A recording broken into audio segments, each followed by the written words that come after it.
निरन्तर बहस कार्यक्रममा आज पनि हामी फरक ढङ्गले प्रस्तुत भइसकेका छौँ। यस कार्यक्रममा खास गरिकन विकासका विभिन्न आयामहरूमा हामी छलफल र बहस गर्ने गर्दछौँ।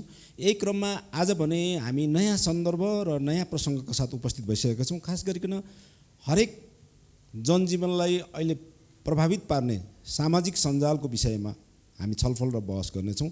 सामाजिक सञ्जालको नियमनका प्रश्नहरू उठेका छन्। सामाजिक सञ्जाललाई व्यवस्थित बनाउने र मर्यादित बनाउने प्रश्नहरू उठेका छन् र यस खास गरिकन अल्पसङ्ख्यक र सीमान्तकृत समुदायको पहुँचमा पुर्याउने प्रश्न पनि उठेको छ। यही विषयमा हामी छलफल गर्नेछौँ। आजको छलफलमा सहभागी हुनुहुन्छ हामीसँग विभिन्न विज्ञ व्यक्तित्वहरू हुनुहुन्छ। म सबैभन्दा पहिला उहाँहरूको परिचय दिन चाहन्छु। हामीसँग हुनुहुन्छ डाक्टर बालकृष्ण बल, उहाँ काठमाडौँ विश्वविद्यालयका सहायक प्राध्यापक हुनुहुन्छ। खास गरिकन उहाँले चाहिँ कम्प्युटर तथा इन्जिनियरिङ सम्बन्धी चाहिँ उहाँको विभागीय प्रमुख हुनुहुन्छ काठमाडौँ विश्वविद्यालयको। म उहाँलाई हार्दिक स्वागत गर्न चाहन्छु।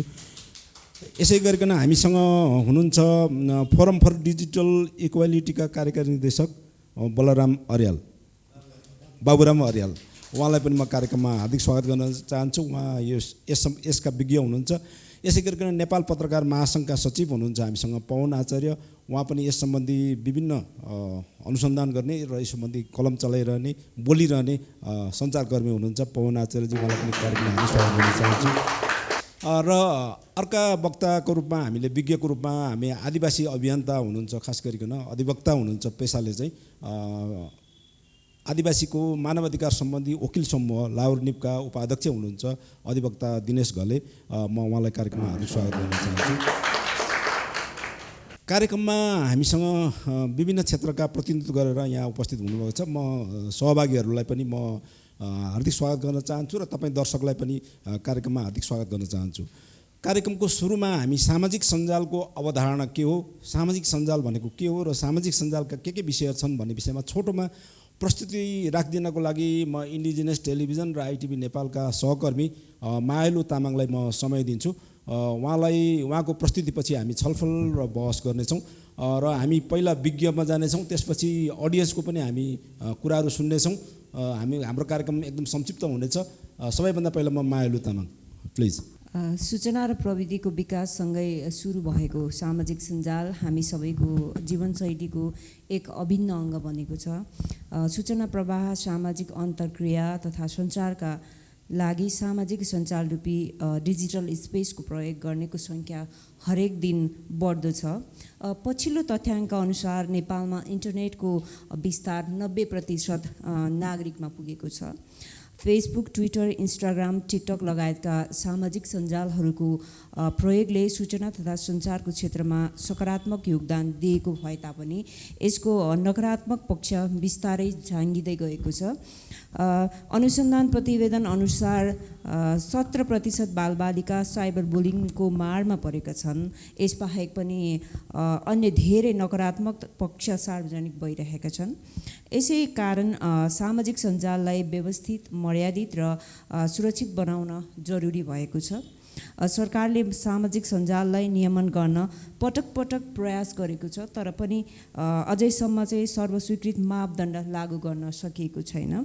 अहिले भइरहेको स्थानीय तहको निर्वाचनको प्रयोजनका लागि निर्वाचन आयोगले जारी गरेको आचार संहितालाई नै लिने हो भने पनि सामाजिक सञ्जाललाई अति निगरानीमा राख्न खोजिएको आभास हुन्छ। कानुनी रूपमा भन्नुपर्दा सामाजिक सञ्जाललाई नियमन गर्न विद्युतीय कारोबार ऐन 2063 सक्रिय छ। यो कानुन अनुसार सामाजिक सञ्जालको प्रयोग गरेको आरोपमा धेरैजना कारबाहीमा परेका छन्। महाधिवक्ताको कार्यालयबाट भएको एक अध्ययन प्रतिवेदन अनुसार सामाजिक सञ्जालको दुरुपयोग गरी अश्लील सन्देश प्रेषित गर्ने, व्यक्तिको चरित्र हत्या गर्ने आदिलाई कारबाहीको दायरामा ल्याउने गरेको छ। तर यसरी कारबाहीका लागि अदालतमा पेश गरिँदा अदालतबाट अधिकांशलाई सफाई पाएको अवस्था देखिन्छ। यसको अर्थ सामाजिक सञ्जालको दुरुपयोगको सर्वस्वीकार्य परिभाषाको अभाव देखिन्छ भने अर्कोतिर अपराध निरूपण गर्ने जस्ता संरचनाको पनि अभाव पाइन्छ। सरकारले सामाजिक सञ्जाल व्यवस्थापन सम्बन्धी निर्देशिका 2077 पनि ल्याउन खोजेको थियो, तर यो कार्यान्वयनमा आउन सकेन। अहिले सूचना तथा प्रविधि सम्बन्धी विधेयक संसदमा विचाराधीन छ। यसमा पनि सर्वपक्षीय सहमति कायम हुन सकेको छैन। एकातिर यस्तो अवस्था छ भने अर्कोतिर आदिवासी जनजाति, अल्पसङ्ख्यक, सीमान्तकृत नागरिकहरू यो प्रक्रियामा अझै अन्योलमा छन्। उनीहरूको अफलाइनमा प्राप्त अधिकारहरू इन्टरनेटको प्रयोगका कारण खोसिने जोखिम यत्तिकै छ। इन्टरनेटको बढ्दो प्रयोगले उनीहरूको संस्कृति तथा जीवन बाँच्ने जीवनशैलीमा प्रभाव पारेको छ। यो सन्दर्भमा पनि यो छलफल फलदायी हुने विश्वास लिएको छु। धेरै धेरै धन्यवाद दिन चाहन्छु सहकर्मी माइलुलाई। म बाबुराम अर्यालबाट कुरा सुरु गर्न चाहन्छु। खास गरिकन हाम्रो सहकर्मीले पनि केही कुराहरू विषयहरू ल्याउनु भएको छ, तर अब सर्वसाधारण मान्छेलाई अब यो टर्मिनोलोजी पनि धेरै फरक पार्छ। सामाजिक सञ्जाल भन्नाले नि के बुझ्ने अहिलेको सन्दर्भमा, यो छोटोमा जवाफ दिनु होला नि। वर्तमान सन्दर्भमा सामाजिक सञ्जाल भनेर भन्नुपर्दाखेरि चाहिँ इन्टरनेटको माध्यमबाट सबैले सहज रूपमा प्रयोग गर्न सक्ने गरी विकास गरिएको दुवैतर्फी चाहिँ सन्देश आदान प्रदान गर्न सक्ने अथवा पोस्ट गर्नेले पनि र जसले जहाँ पोस्ट गरेको छ त्यो पोस्ट गरेकोमा रेस्पोन्स पनि गर्न मिल्ने गरी बनेको प्लेटफर्मलाई चाहिँ हामीले सामाजिक सञ्जाल भन्ने गरेका छौँ। हस्, धन्यवाद। म पवनजीलाई यही सन्दर्भमा सुन्न चाहन्छु। सामाजिक सञ्जालको सकारात्मक अथवा नकारात्मक पक्षहरू दुई बुदामा भन्दाखेरि के भन्न सकिन्छ होला? यस्तो हो, यो कुनै पनि कुरालाई चाहिँ निरपेक्ष भएर व्याख्या गर्न मिल्दैन। सामाजिक सञ्जालको व्याख्या पनि त्यसै गरी गरिनुपर्छ जस्तो लाग्छ मलाई। सामाजिक सञ्जालको सदुपयोग कसरी गरियो भने हामीले चाहिँ 3टा मात्रै उदाहरण लिएर पुग्छ होला। 2010मा अरब स्प्रिङ भनेर सुरु भएको थियो र त्यो अरब स्प्रिङले के गर्यो भने ट्युनिसियाबाट सुरु भएको अरब स्प्रिङ जो सामाजिक सञ्जालमै लेखेर कारणले गर्दाखेरि सिरियासम्म पुग्यो र त्यहाँ चाहिँ 2जना अब जुन चाहिँ तानाशाहहरूको बर्खास्त नै हुनु पुग्यो। 2011मा आएर अकुपाई वाल स्ट्रिट भनेर अमेरिकामा सुरु भयो, त्यो पनि यहाँ थाहै छ। 2012मा कुराकानी गर्ने हो भने इन्डियामा ग्याङ रेप भयो र त्यहाँ सामाजिक सञ्जालको दबावले कारण गर्दाखेरि कानुनै परिवर्तन भयो। यसका बारेमा बाबुराम सरले अझ बढी व्याख्या गर्न सक्नुहोला। त्यस कारणले गर्दाखेरि यो के हो, म के भन्छु भने तपाईँले कसरी प्रयोग गर्ने भन्ने कुरा हो। जस्तो खुकुरी तपाईँको हातमा छ भने तपाईँ त्यसलाई के काट्न प्रयोग गर्नुहुन्छ भन्ने कुरा चाहिँ तपाईँको विवेकमा भर पर्छ क्या। अब प्राणी आफैमा अविवेकी छ भने उसले विवेक प्रयोग गरेर त्यसको राम्रो काम गर्ला भनेर अपेक्षा गर्नु चाहिँ त्यो मूर्खता हुन्छ। त्यस कारणले गर्दा म के भन्छु भने तपाईँ गाई चाहिँ पाल्न लालायत हुने, दुध खान पनि लालायत हुने, तर भकारो सोर्दिन भनेर भने जस्तो हो सामाजिक सञ्जालको प्रयोग पनि। यति भने सायद बुझिन्छ होला जस्तो लाग्छ। हस्, धन्यवाद। म दिनेश घले सर अधिवक्ता हुनुहुन्छ होइन। सामाजिक सञ्जालको सकारात्मक र नकारात्मक पक्षको कुरा गर्दाखेरि यहाँ जुन क्षेत्रमा काम गर्नुहुन्छ, खास गरी तपाईँ आदिवासी अभियन्ता पनि हुनुहुन्छ, यो आँखाले हेर्दाखेरि के देख्नुहुन्छ? यो सामाजिक सञ्जाल यो हाम्रो सञ्चार माध्यमको पछिल्लो कालमा विकास भएको एउटा प्लेटफर्म हो। अब यो सामाजिक सञ्जालको सकारात्मक र नकारात्मक पक्षलाई सरसर्ती हेर्दाखेरि यसले थुप्रैवटा शक्ति पनि प्रदान गरेको छ। सकारात्मक पक्ष हेर्दाखेरि जो सूचनामा पहुँच नभएका समुदायहरू, व्यक्तिहरू, तल्लो स्तरसम्मको एउटा समाजमा एकदमै तल्लो तहमा रहेका तह तबकाहरूमा पनि यो सामाजिक सञ्जालको सकारात्मक पक्षहरू पुग्न सकेको छ एउटा कुरा। दोस्रो कुरा, सामाजिक सञ्जालले केही नभए पनि एउटा समुदायमा सूचना यस्तो रहेछ भन्ने कुराको बारेमा पनि सन्देश पुर्याएको छ, जो कि सामाजिक सञ्जाल भन्ने कुराको बारेमा त्यतिखेर पहिला यो विकास हुनुभन्दा अगाडि रेडियो र टेलिभिजनलाई मात्रै त्यस पछाडि भर पर्ने हुन्थ्यो र सूचना र त्यो किसिमको एउटा संवाद गर्ने एउटा माध्यम थिएन। अहिले सामाजिक सञ्जाल आए पछाडि थुप्रैवटा मानिसहरूको थुप्रै किसिमको एउटा पहुँच भएको छ। अब यसको यो 2टा कुरालाई मैले भनेर नकारात्मक पक्ष यसलाई युज गर्ने, अघि सरले कुरा गर्नुभयो, कुनै पनि कुरालाई कसरी युज गर्ने भन्ने कुराहरू हो। जस्तै यो सामाजिक सञ्जाल अध्ययन र अनुसन्धानको सन्दर्भमा लगाउनुहुन्छ भने यति धेरै अध्ययन अनुसन्धान गर्ने ठाउँ छ, थलो छ, त्यो कसरी प्रयोग गर्नुहुन्छ। तर त्यही सामाजिक सञ्जाललाई तपाईँले अश्लील किसिमको कुरालाई मात्रै त्यस पछाडि नकारात्मक कुरालाई मात्रै सन्देश दिने र त्यो कुरा त्यसरी लिनेमा जानुभयो भने त्यहीँबाट मान्छेको समाजलाई विकृति र विसङ्गतिमा लाने एउटा ठुलो स्रोत बन्न सक्छ। त्यसले गर्दा सामाजिक सञ्जाल को बेफाइदा र फाइदा भन्ने कुरो तुलनात्मक रूपमा बराबरी नै छ, तर कसरी प्रयोग गर्ने भन्ने कुरासँग सम्बन्धित छ। यो प्रयोग गर्न जानियो भने यो राम्रो किसिमको अस्त्र बन्छ, अब प्रयोग गर्न जानेन भने यो निशस्त्र बन्छ। त्यसले गर्दाखेरि पनि यसको फाइदा र बेफाइदा मैले यति कुरा हुन्छ। अरू प्रसङ्गमा हामी आउने नै छौँ। अहिले म डाक्टर बालकृष्ण बललाई यसमा यही सन्दर्भमा प्रश्न राख्न चाहन्छु। खास गरी सामाजिक सञ्जालको व्यापक प्रयोगले यसलाई इन्कार गर्न पनि सकिएन। यो डिजिटल प्लेटफर्म भयो, यो उहाँ हाम्रो अधिवक्ता अर्थात् अरू सबै वक्ताहरूले भने जस्तो तल्लो तहमा पनि पुग्न लागेको छ, विस्तार हुन लागेको छ। हाम्रो जस्तो सामाजिक विविधता भएको मुलुकको भविष्य के हुन्छ होला डाक्टर साहब? धन्यवाद। अब यस्तो छ, अब यो सामाजिक सञ्जाल व्यापक प्रयोगमा त आएको छ, तर यो सोचनीय पक्ष के पनि छ भने यो चाहिँ कतिको समावेशी अथवा त्यो लाइनमा त्यो दिशामा जाँदाखेरि चाहिँ त्यसको लागि चाहिँ यो कतिको चाहिँ उपयोगी भइरहेको छ भन्ने कुरा पनि एकदमै मननीय छ, सोचनीय कुरा छ हैन। मेरो अभिप्राय, मेरो चाहिँ राय बुझ्नुहुन्छ भने सामाजिक सञ्जाल चाहिँ धेरै नै विकसित भइसकेको अवस्था छ, तर पनि के छ त भनेदेखि यसलाई अझै यो पर्याप्त भन्ने छैन। यसलाई चाहिँ अलिकति बढी समावेशी बनाइएको खण्डमा बल्ल चाहिँ सम्पूर्ण तह तबका र समुदायहरूले चाहिँ यसको चाहिँ भरपुर उपयोग गर्न सदुपयोग गर्न सक्छ। त्यो प्लेटफर्मलाई कसरी समावेशी बनाउने के उपाय छ त्यसमा? अब त्यसको लागि चाहिँ भाषा प्रविधिको दृष्टिकोणबाट म केही कुरा राख्न चाहन्छु। जस्तै त्यसमा चाहिँ हामीले भनौँ न, अब सम्बन्धित भाषा अथवा लिपिमा चाहिँ धेरैभन्दा धेरै युजर जेनेरेटेड कन्टेन्ट भनौँ न, अथवा त्यो समुदायका व्यक्तिहरूले आफैले त्यसमा चाहिँ आफ्नै भाषामा अथवा लिपिमा चाहिँ स्ट्याटसहरू, त्यस्तै तरिकाले चाहिँ अब ट्विट्सहरू, त्यस्तै तरिकाले आफ्नो इनपुटहरू दिएको खण्डमा ती भाषाहरूमा चाहिँ ती स्रोतहरू चाहिँ सृजना हुँदै जान्छन्, एउटा कुरा।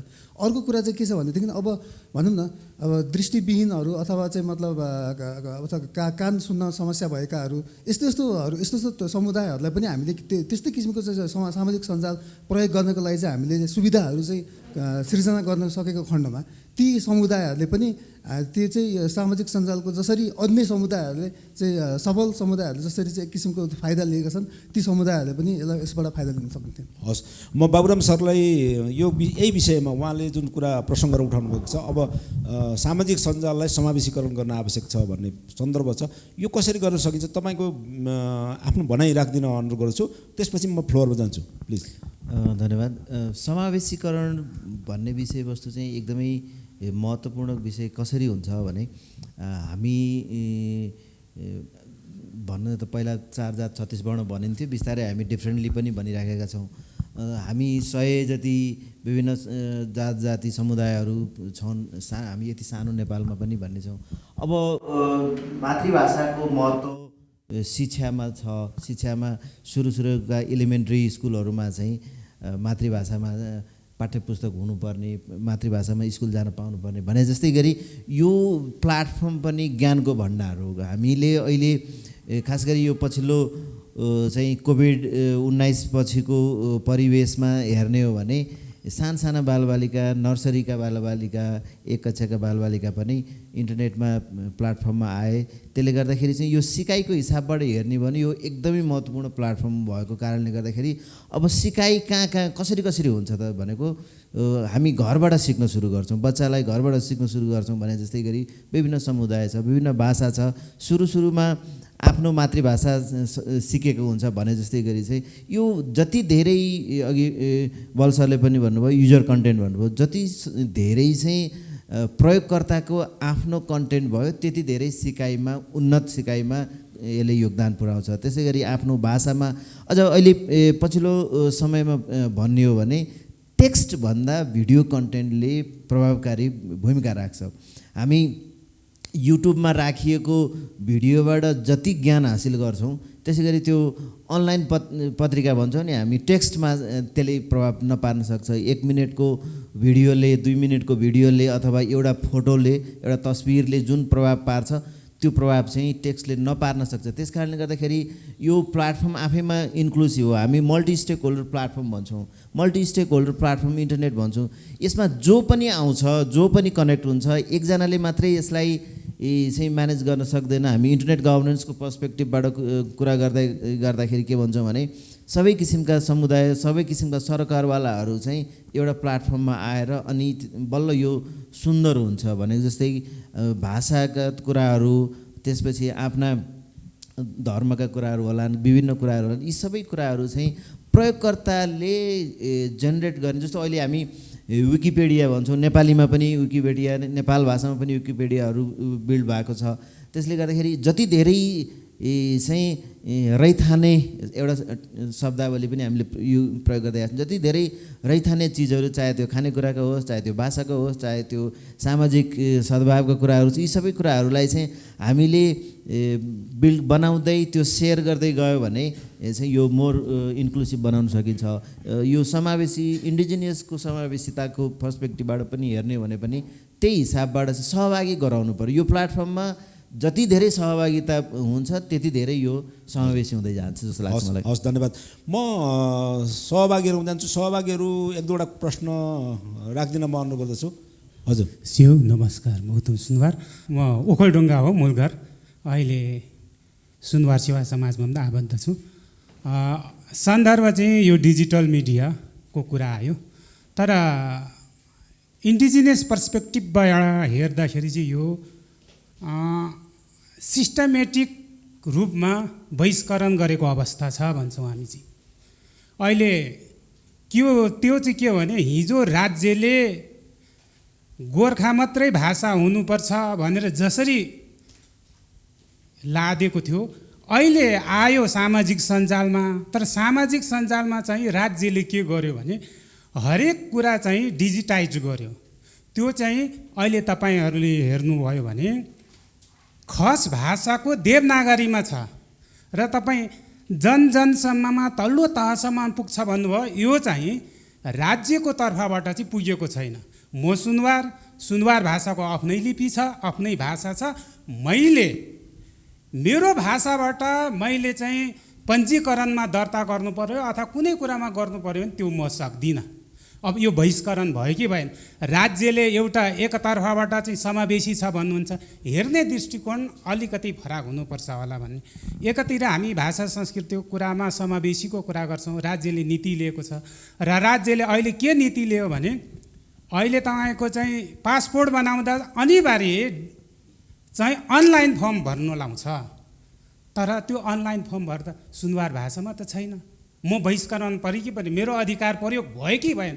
त्यसैले डिजिटल मिडियाहरूमा समावेशीकरणको आवश्यकता, अहिलेको अधिकार, अहिलेको मानव अधिकारको कुरा गर्दा यो चाहिँ डिजिटल मिडियामा अथवा यो सामाजिक सञ्जालहरूमा हाम्रो अधिकार, मानव अधिकार खोइ भन्ने कुरा हो। अर्को त म यहीँनिर जोड्नु, यो चाहिँ इन्टरनेट चाहिँ एक किसिमले चाहिँ साम्राज्यवाद, भाषिक साम्राज्यवादको हिसाबले अगाडि आइरहेछ। त्यसमा हाम्रो खास हामीले बोलेको नेपाली भाषा नै चाहिँ खतरामा परिरहेको बेला अब यहाँहरू सबैले यो बहसमा सहभागी हुने, यहाँहरूले राज्यले कुन किसिमको चाहिँ नीति लियो भने समावेशी हुन्छ त भने त्यो फरक दृष्टिकोणबाट पनि अगाडि बढ्नुपर्छ कि भन्ने यहाँहरूले के सल्लाह दिनुहुन्छ? हस्, धन्यवाद। म अरूको चाहिँ पछि लिन्छु। अहिले एकदम गम्भीर ढङ्गले उहाँले प्रश्न उठाउनु भएको छ। यो कुरा म प्यानलिस्टहरूबाट जवाफ पनि लिन्छु। अब पहिला चाहिँ हाम्रो दिनेश घले सरबाटै लिनु पर्यो। गम्भीर प्रश्न गर्नुभयो। यो अत्यन्तै सामाजिक क्षेत्रमा र समाजमा भएको र रहेको कुराहरू चाहिँ हो। वास्तवमा समावेशीको कुरा के हो भन्ने कुराको बारेमा अलिकति हामीले हेर्नै पर्ने हुन्छ।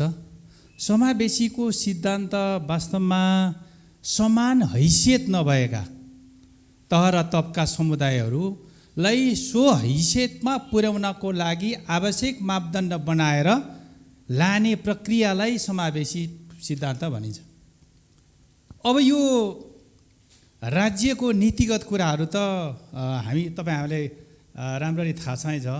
एकल नीति थियो, छ अझै पनि। वास्तवमा भन्ने भने पहिला एकल जातीय, एकल भाषाको, एकल धर्मको तवरले यो देशमा शासन भएकै हो। यो घाम जस्तै छर्लङ्ग छ।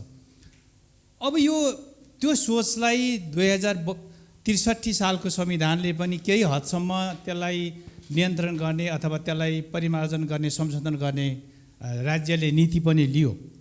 त्यो पछाडि समावेशीको कुराहरू आयो, यो वैश्वीकरणका कुरा, अभिभेदका सिद्धान्तहरू, नन डिस्क्रिमिनेसनका कुराहरूलाई कसरी यसलाई प्रमोसन गर्ने भन्ने कुराको बारेमा पनि कुरा आएको हो। तर त्यो पछाडि 72 को संविधान जारी भइसके पछाडि यो सामाजिक न्यायमा अथवा आदिवासी जनजातिहरूको र आदिवासी अल्पसङ्ख्यकहरूको, दलितहरूको, महिलाको, पिछडिए क्षेत्रहरूको वास्तवमा जातीय विभेदको अन्त्य भएको छ त? संविधानको प्रस्तावनामा 2-3 वा 4-5 वटा कुराहरू जातीय विभेदको कुराहरू गरेको छ। त्यो सांस्कृतिक विभेदका कुराहरू छ, जातीय विभेदको कुराहरू छ, वर्गीय विभेदको कुराहरू छ, भाषिक विभेदको कुराहरू छ, क्षेत्रीय विभेदको कुरा, भौगोलिक विभेदको कुराहरू गरिएको छ। वास्तवमा संविधानको प्रस्तावनामा प्रस्थान बिन्दुमा विभेदको कुरा गरिएको छ, तर विभेदलाई अन्त्य गर्ने किसिमको नीति सरकारले अझसम्म ल्याउन सकेकै छैन। त्यसमध्येको एउटा उदाहरण बहुभाषिक नीति। खोइ यहाँ अघि हाम्रो बाबुराम सरले भन्नुभयो 100 जति जाति भन्नुभयो। नेपालमा 125 वटा जातिहरू छन्, 123 वटा मातृभाषा थिए पहिला 68 सालको जनगणनामा। अहिले भाषा आयोगले फेरि 8 वटा भाषालाई रिकमेन्ड गरेछ। जम्मा अहिले 131 वटा भाषा अहिले नेपालमा दर्ता भएको छ। त्यसले गर्दाखेरि त्यो सबै भाषाहरू, त्यो भाषीहरूको वास्तवमा सामाजिक न्याय पर्ने गरिकन सामाजिक सञ्जालमा त्यो किसिमको पहुँच छ। गम्भीर विषय छ यो, गम्भीर विषय हो यो चान्चुन विषय होइन। तर राज्यले यो गम्भीर विषयलाई वास्तवमा भन्यो भने त्यो किसिमको गम्भीरता जसरी लिनुपर्ने हो त्यो लिएकै छैन, लिन सकेकै छैन। राज्यको सोच, राज्यको चिन्तन, राज्यको विचार अझसम्म पनि केन्द्रीकृत नै छ र राज्य सञ्चालन गर्ने राज्य शासकहरूको र अगुवाहरूको चिन्तनमा अझसम्म परिवर्तन भएकै छैन। अझसम्म त्यो चिन्तनबाट, त्यो सोचबाट, त्यो सकारात्मक सोचबाट अगाडि बढ्न सकेकै छैन राज्य अझसम्म। त्यस कारणले गर्दाखेरि विभेद त्यहाँनिर नै छ अहिलेसम्म, विभेदको अन्त्य हुन सकेकै छैन। त्यस कारणले गर्दाखेरि भाषिक विभेदको अन्त्यको र भाषिक पहुँचको कुराहरू समावेशीको कुरा त धेरै परको कुरा हो। त्यस कारणले गर्दा समावेशिताको सिद्धान्तको मापदण्ड, आधारभूत मापदण्ड नै तयार गरेको छैन। त्यसले गर्दाखेरि बहुभाषिक नीति, बहुसांस्कृतिक नीति, बहुजातीय नीति र बहुक्षेत्रीय विविधताको नीति, विविधतालाई कसरी सम्बोधन गर्न सकिन्छ भन्नेको जुन विविधताको नीति नै अहिलेसम्म सरकारले ल्याउन सकेको छैन। संविधानको धारा 42 को कुरा गर्ने भने त्यहाँ सबै जात जाति, आदिवासी जनजाति, अल्पसङ्ख्यक लगायतका सबै कुराहरू छ। खोइ अझैसम्म नीति ल्याएको। त्यसले गर्दाखेरि संविधानको मौलिक अधिकारका कुराहरू, कतिपय कुराहरू पनि अहिलेसम्म पनि नीति ल्याएर जो सम्बोधन गर्नुपर्ने कुराहरू छ त्यो सम्बोधन गर्न सकेको छैन। हुन्छ दिनेश सर, म पछि पनि आउनेछु। तर हामी सामाजिक सञ्जालको प्रसङ्गमा छौँ। यसलाई चाहिँ कसरी समावेशी गर्न सकिन्छ, जस्तो उत्तमजीले उठाएका प्रश्नहरूलाई कसरी सम्बोधन गर्न सकिन्छ, पवनजीलाई अलिकति आइडिया छ कि यसमा?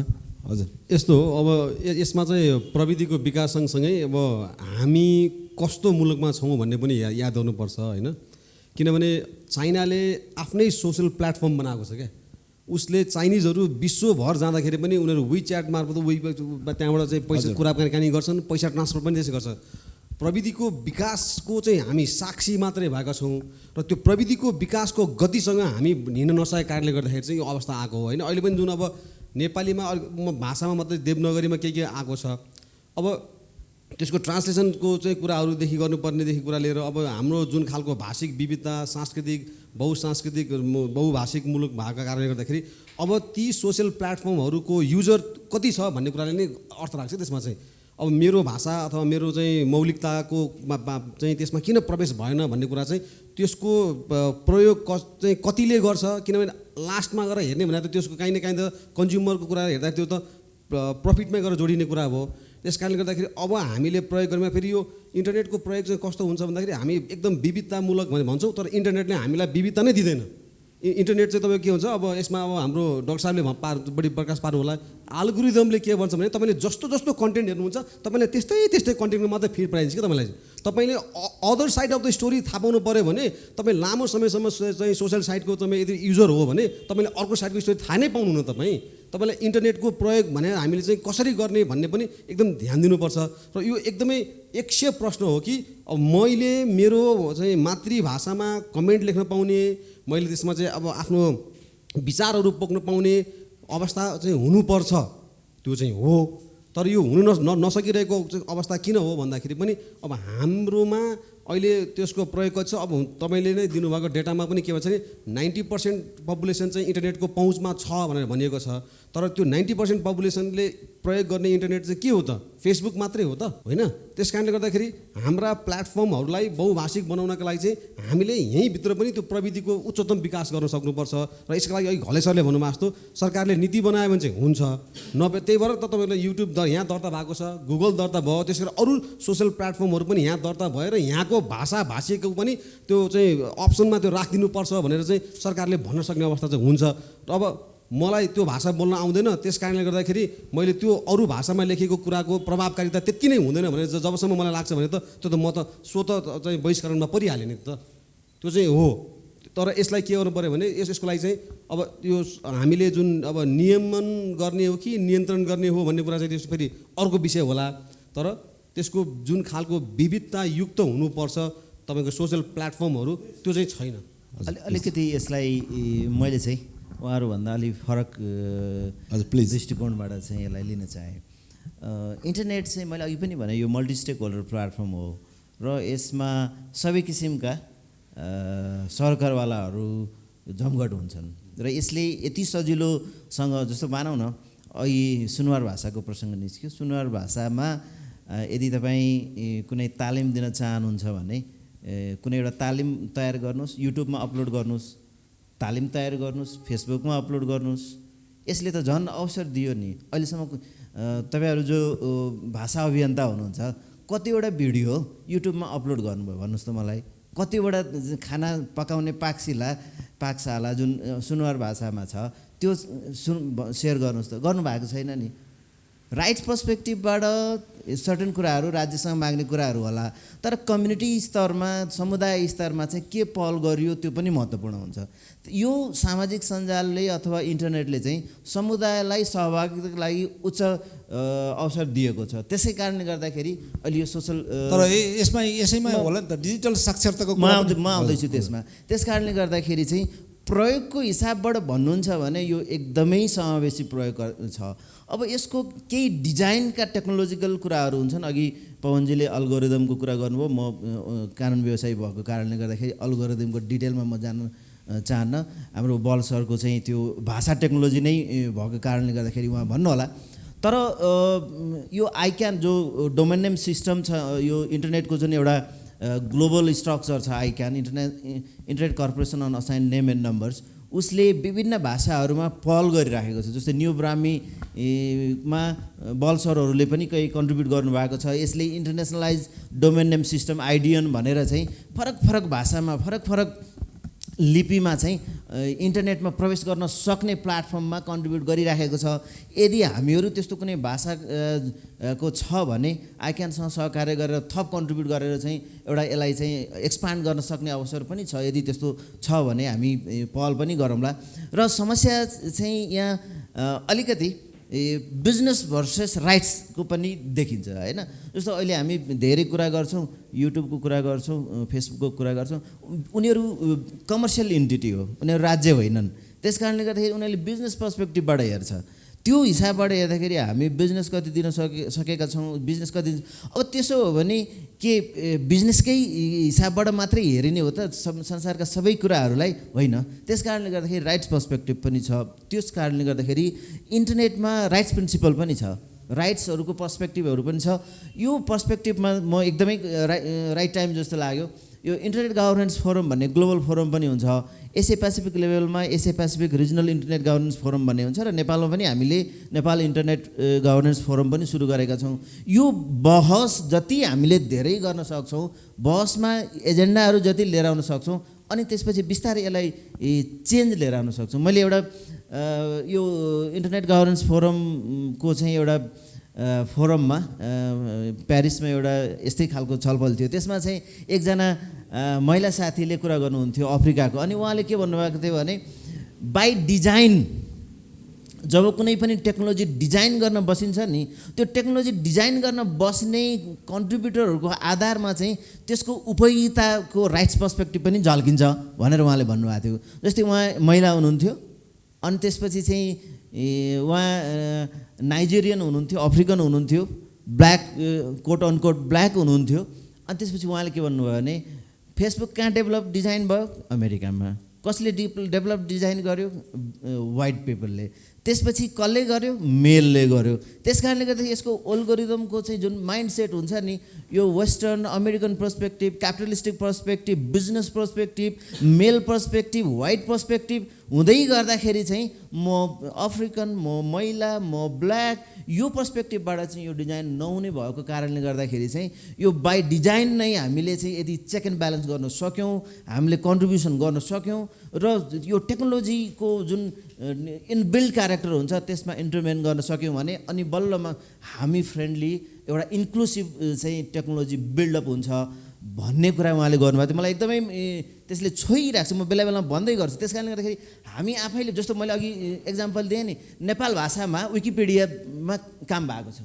त्यसै गरी चाहिँ कसले कन्ट्रिब्युट गरे? यहाँ मल्टी स्टेक होल्डर, मैले अघि नै भने डिफ्रेन्ट स्टेक होल्डरले कन्ट्रिब्युट गर्छ। अब हामी मलयाली भाषामा, चाइनिज भाषामा, हिन्दीमा, नेपालीमा चाहिँ बिस्तारै लेख्न सक्छौँ। बोल्न त हामी आफ्नो सक्छौँ नि, भिजुअल प्रेजेन्ट गर्दै गर्दाखेरि त आफ्नो भाषामा गर्छ नि, त्यो आफ्नो भाषामा त सुरु त गर्नु पऱ्यो नि हामीले। त्यस कारणले गर्दाखेरि यो कुरा चाहिँ कतिपय कुराहरू चाहिँ राइट पर्सपेक्टिभबाट कुरै गर्दै गर्दाखेरि आफ्नो सहभागिता, आफ्नो कन्ट्रिब्युसन, आफ्नो टेक्नोलोजीमा इन्टरभेन्सन कुरालाई पनि हेर्नुपर्छ भने।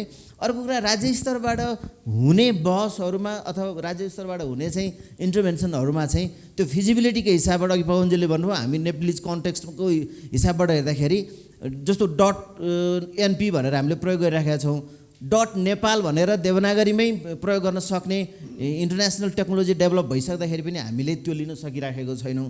टेक्नोलोजीमा इन्भेस्टमेन्ट पनि लाग्छ, त्यो टेक्नोलोजीमा ह्युमन रिसोर्स अथवा मानव संसाधन पनि लाग्छ। यो बनाउँदै गर्दाखेरि चाहिँ धेरै कुराहरू चाहिँ जोड्नुपर्ने हुन्छ र धेरै बहस, यस्तै खालको बहसहरू भइसकेपछि इन्टरभेन्सन बढ्दै जाँदाखेरि चाहिँ हामीले इन्डिजिनियस इस्युजहरूलाई चाहिँ डेभलप गर्दै जान सक्छौँ। यो सहभागिता चाहिँ महत्त्वपूर्ण कुरा। छलफलमा सहभागी भएर चाहिँ हामीले स्पार्क गरिसकेपछि यस्तो रहेछ। एउटा इन्ट्रेस्टिङ कुरा भनौँ, यो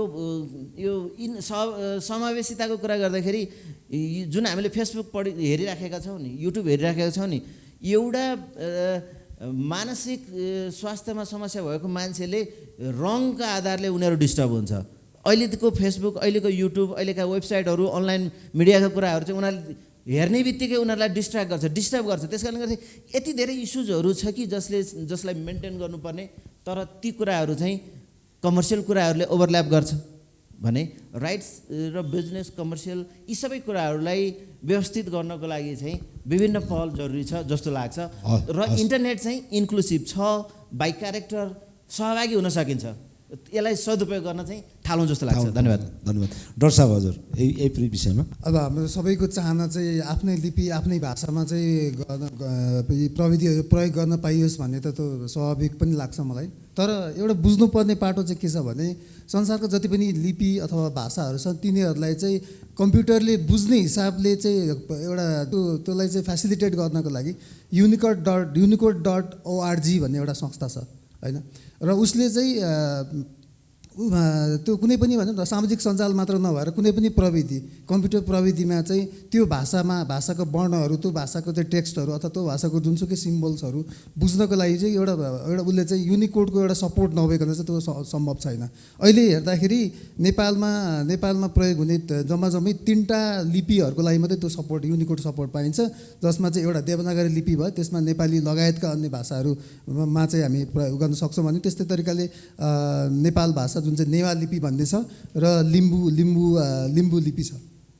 सो कुरा चाहिँ के भनेदेखि अब यो कतिपय कुरामा चाहिँ बहिष्करणको हिसाबले भन्दा पनि टेक्निकली नै पोसिबल नभएको स्थिति हो र त्यसको लागि चाहिँ हामीले गभर्मेन्टलाई पनि एक किसिमको रेकमेन्डेसन चाहिँ ल नेपालमा चाहिँ यी लिपिहरू अथवा यी भाषा विभिन्न भाषाहरू जुन चाहिँ यी लिपिहरूले कभर गर्छन् ती बाहेक पनि अरू पनि लिपिहरू आवश्यक छ है। त्यसकारण अन्तर्राष्ट्रिय रूपमै नेपाल सरकारले चाहिँ एक किसिमले चाहिँ अफिसियल रूपमा चाहिँ युनिकोड जस्ता यो अन्तर्राष्ट्रिय जुन चाहिँ संस्था छ उसलाई चाहिँ लबी गर्नुपर्ने स्थिति छ क्या। अहिलेको अवस्थामा चाहिँ के छ भनेदेखि अब यदि हामीलाई अहिलेको अवस्थामा के छ भने हामीले चाहेर पनि हाम्रो त्यो पर्टिकुलर लिपिमा हामीले कुनै इनपुटहरू दिन सक्दैनौँ होइन। सो त्यो हुँदाखेरि के छ भने जस्तो तामाङ गुरुङ अथवा थकाली अथवा जस्तो एउटा 2-4वटा भाषाहरूको मात्रै उदाहरण दिएँ।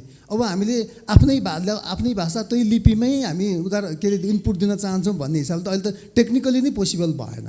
सो त्यो टेक्निकल पोसिबिलिटी नहुँदासम्म एउटा वर्क एराउन्डमा चाहिँ देवनागरीमै हामीले चाहिँ आफ्नो कन्टेन्टहरू तर त्यही भाषामा लिपि चाहिँ देवनागरी तर भाषा चाहिँ ती भाषामा चाहिँ हामीले गऱ्यौँ भने एटलिस्ट पनि काम चाहिँ अगाडि बढ्छ होइन। हामी त्यही लिपि चाहिन्छ त्यही भाषामै प्रयोग गर्नु पाउँछ भनेर बस्यौँ भने चाहिँ अब त्यो टेक्निकली सम्भव नभएपछि हामी नै पछि पर्ने कुरा भयो। र अघि बाबुराम सरले नै भन्नुभयो एक किसिमले भनौँ न हामीलाई चाहिँ अब ठिक छ अब त्यो राइटिङमा टेक्स्टमा हो भने चाहिँ अलिकति समस्या पर्ला तर अब युट्युब जस्ता जुन भिडियो पोस्ट गर्ने जुन प्लेटफर्महरू छ त्यसको लागि त हामीले कुनै उसले छेकबार छैन। अनि यसमा त हामीले चाहिँ कन्टेन्टहरू बनाएर अपलोडहरू गर्न सक्छौँ।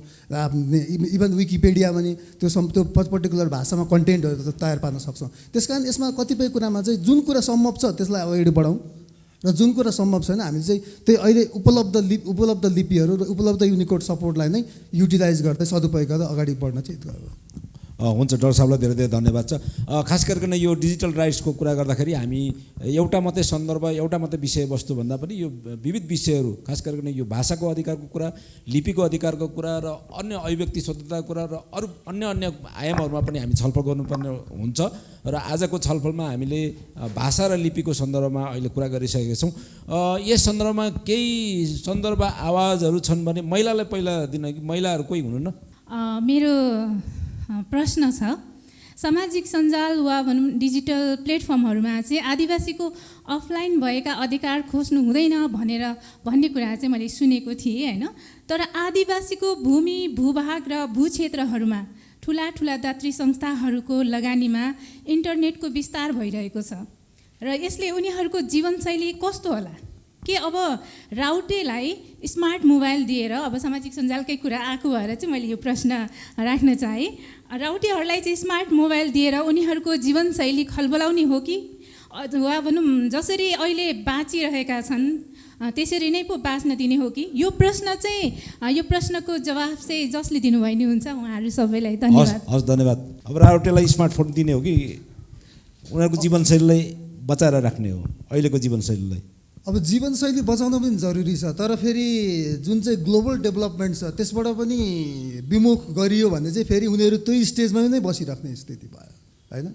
त्यस कारण मेरो चाहिँ के छ भनेदेखि त्यो ठिक छ कतिपय कुराहरू जुन चाहिँ अब विशुद्ध उसको उहाँहरूको रीतिरिवाज चालचलन धर्म संस्कृतिहरू त्यसलाई चाहिँ प्रिजर्भ गर्दै जानुपर्छ त्यो आफ्नो ठाउँमा छ। तर चाहिँ भनौँ न जुन चाहिँ ग्लोबल डेभलपमेन्टको कुराहरू छ अन्त उहाँहरूलाई चाहिँ अझै 200 वर्षसम्म त्यही ढुङ्गे युगमै त्यही उसमा चाहिँ हामीले सीमित गर्ने कुराहरू पनि आउँछ।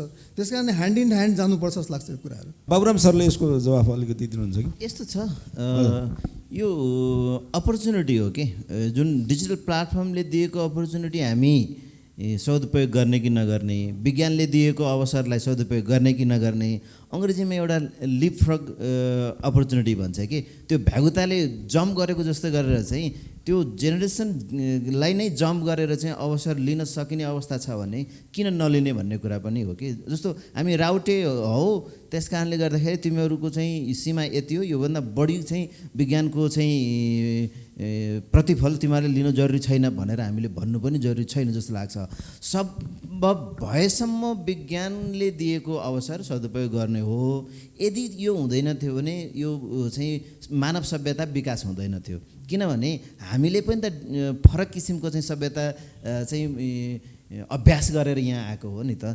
जस्तो म ब्राह्मणको छोरा बाहुनको छोरा होइन त्यसो भने चाहिँ तिमीले चाहिँ बिहान उठेर चाहिँ आचमानी गर्ने यो गर्ने त्यो किसिमबाट चाहिँ तिम्रो चाहिँ पण्डितै गर्नु पर्थ्यो। तिमी यताबाट आएर किन कता वकिल कता सेनातिर कता के भनेको भएदेखि यो जुन पेसा व्यवसाय गर्ने अवसर सबैलाई जुन सम्मान एउटाबाट अर्कोमा जाने अर्कोबाट अर्को यो कस्मोपोलिटन जुन हामी भन्छौँ वैश्विक अवधारणामा त हामीले उनीहरूलाई त लिएर आउनुपर्छ। मात्रै के हो भने उनीहरूलाई लिएर आउँदै गर्दाखेरि जो मार्जिनलाइज छन् उनीहरूलाई लिएर आउँदै गर्दाखेरि उनीहरूलाई चाहिँ ध्वस्त नगरिकन डिस्ट्रक्टिभ किसिमबाट होइन कि इन्क्लुसिभ बनाउने अवसरलाई चाहिँ बढोत्तरी गर्ने किसिमबाट चाहिँ सदुपयोग गर्ने हो। त्यो प्रक्रियामा चाहिँ स्मार्टफोनले कन्ट्रिब्युट गर्छ भने स्मार्टफोन दिने हो। यदि डिस्ट्रक्सनमा जान्छ भने अब कम्युनिकेसनमा बस्नु चाहिँ डिस्ट्रक्सन हो जस्तो लाग्दैन। कम्युनिकेसनमा बस्नु चाहिँ लाभदायक नै हो, सञ्चारमा संवादमा बस्नु लाभदायक नै हो,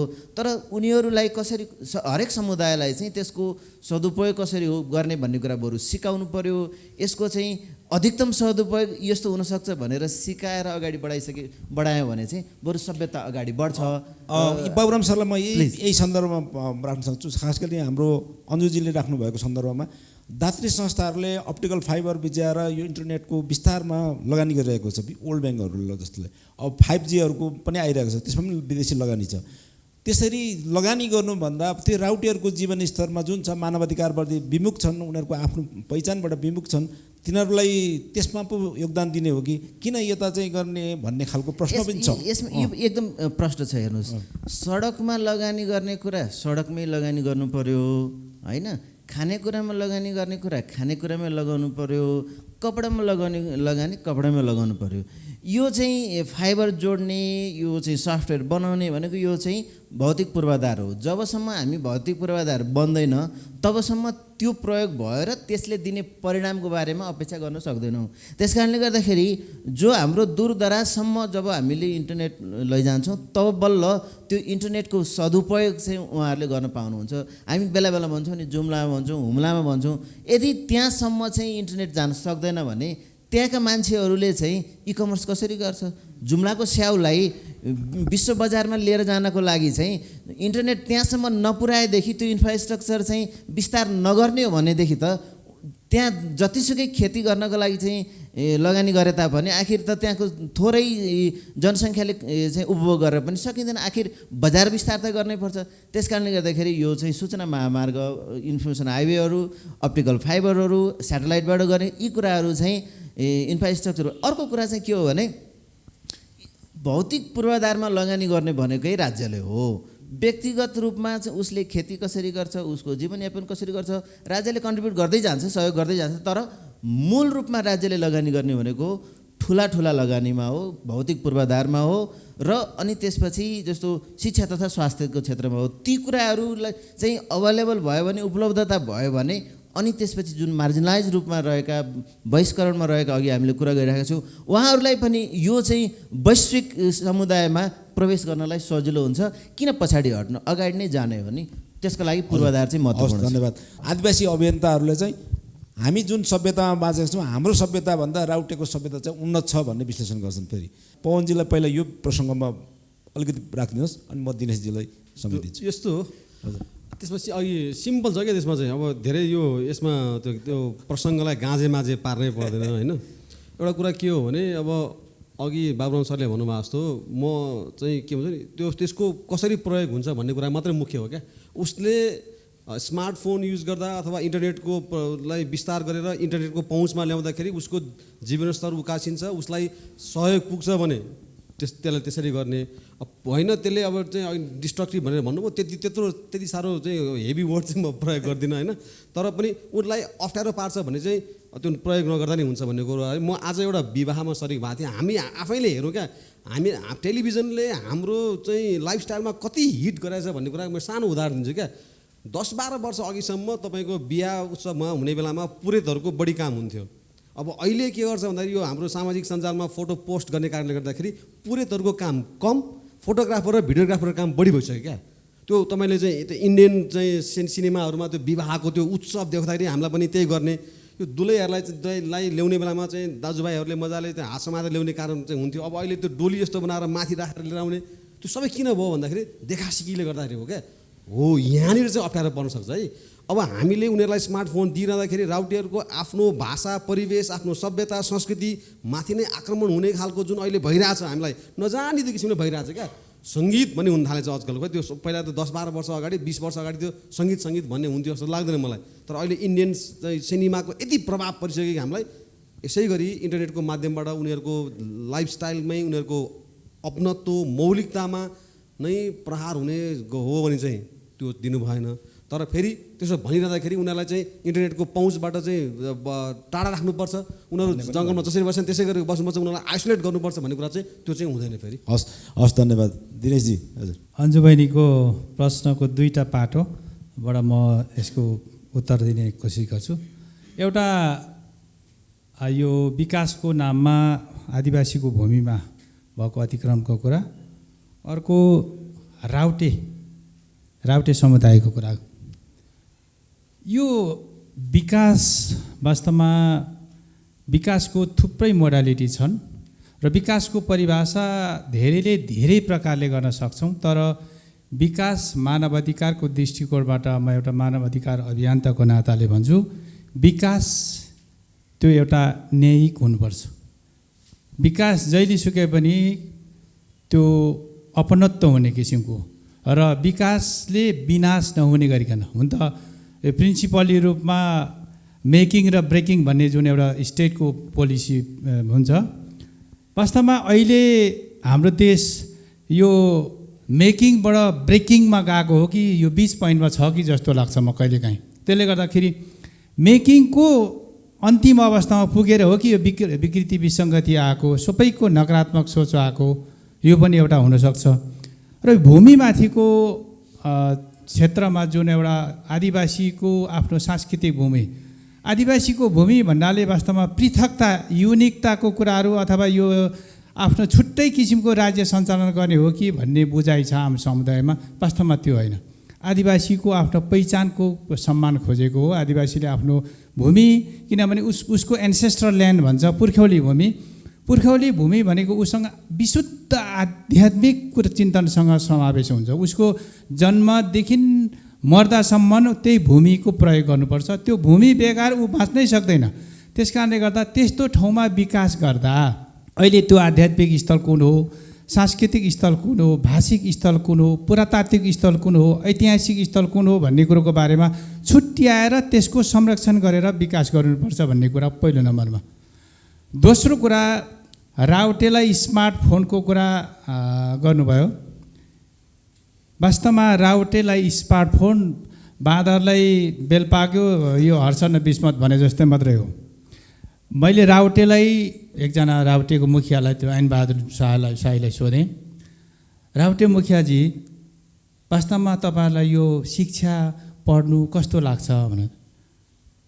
ल सुन सर, तँलाई म एउटा कुरा भन्छु, राउटेलाई पढ्नु र मर्नु एउटै हो भनेर मलाई उत्तर दिनुभयो। त्यस कारणले गर्दाखेरि राउटेहरूको जीवनशैलीसँग हामी वास्तवमा भने कोही पनि भिजेको छैन नेपालीहरू। न नेपालको सरकार भिजेको छ, न नेपालको राज्यको नीतिगत रूपमा पनि त्यहाँसम्म पुगेको छ। त्यसले गर्दा राउटेको वास्तवमा उसको युनिक आइडेन्टिटीलाई रेस्पेक्ट गर्ने हो क्या पहिलो कुरा चाहिँ। उसको युनिक आइडेन्टिटीलाई अथवा उसको पृथक पहिचानलाई सम्मान, मानवाधिकारको दृष्टिकोणले सम्मान के गर्दा सम्मान हुन्छ उसको, उसले भनेको कुराहरू के हो, उसको प्राकृतिक अधिकारहरू, उसको नैसर्गिक अधिकारहरू के छन्, त्यो जन्मसिद्ध अधिकारहरू उल्लङ्घन नहुने गरिकन वास्तवमा उसलाई प्रवर्धन गर्नुपर्छ, उसको संरक्षण गर्नुपर्छ, उसलाई सम्मान गर्नुपर्छ, अनि मात्रै राउटेको सम्मान हुन्छ। नभएदेखि स्मार्टफोन थमाइदिने मात्रैमा त्यस पछाडि के हुन्छ, त्यो त वास्तवमा दुरुपयोग पनि हुन्छ। अनि राउटे अहिलेको यो युगमा छैन कि, राउटे त्यो युगमा आउनको लागि हामी जस्तो युग आउनु लागि मेन स्ट्रिमको वास्तवमा त्यो हाम्रो थिङ्कले पुग्दैन कि राउटेको त्यो सम्मानलाई, पहिचानलाई सम्मान गर्नको लागि। त्यस कारणले बेग्लै ढङ्गले बेग्लै मापदण्ड बनाएर राउटेलाई सम्बोधन गर्ने हुन्छ। हस्, धन्यवाद छ। खास गरिकन हामी सामाजिक सञ्जाललाई व्यवस्थित र अनि एकदम मर्यादित बनाउनको लागि के गर्न सकिन्छ र राज्यका नीति र कानुनहरू कस्तो बनाउनुपर्छ भन्ने सन्दर्भमा छलफल गर्न बसेको हामी धेरै आदिवासी जनजातिका अधिकार सम्बन्धी बिटुलेको पनि छौँ। यो प्रसङ्गमा अब एक दुईवटा प्रश्न लेखेर अनि लिएर अनि त्यसपछि म प्यानलमा आउनेछु।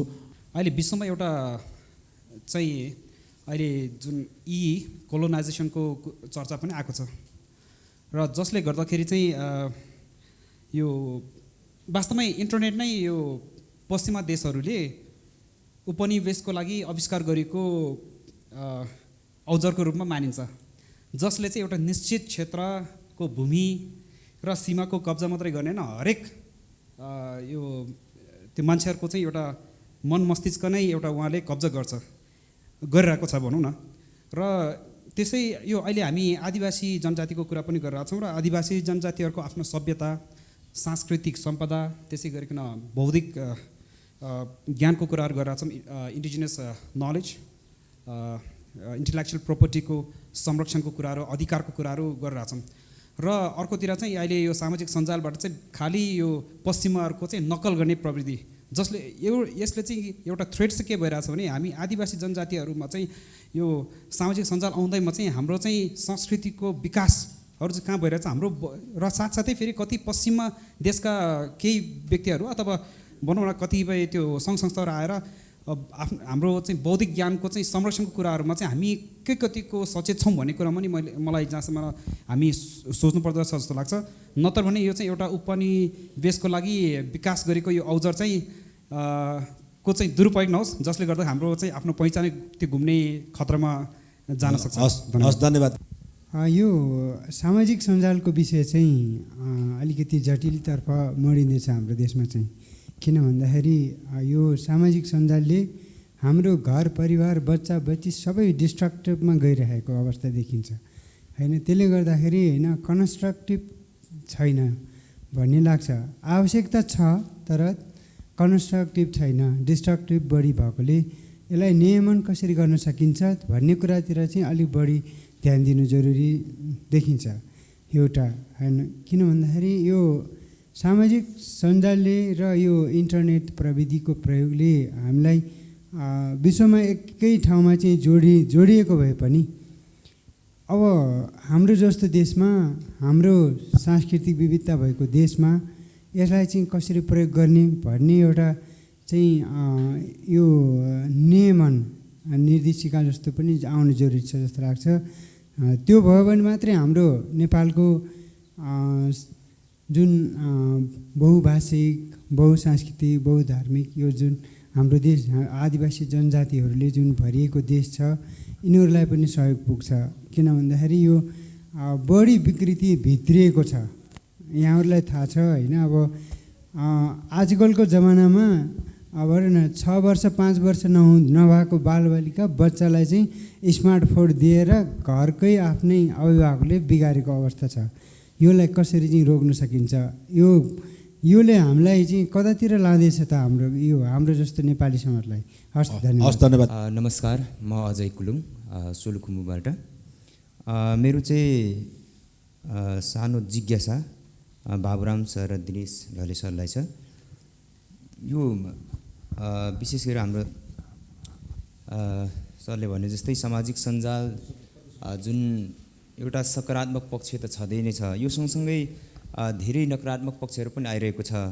यो जस्तो सामाजिक सञ्जाललाई, फेसबुकलाई, युट्युबलाई प्रयोग गरेर मान्छेको मानहानिको कुराहरू, चरित्र हत्याका कुराहरू गर्ने, जस्तो पार्टीको कार्यकर्ताहरूकै कुरा गर्ने हो भने त अर्काको पार्टीको नेतालाई, नमरेको नेतालाई पनि रिपसम्म लेख्ने यस्तो प्रचलनहरू जुन चाहिँ नराम्रो प्रवृत्ति चाहिँ आइरहेको छ।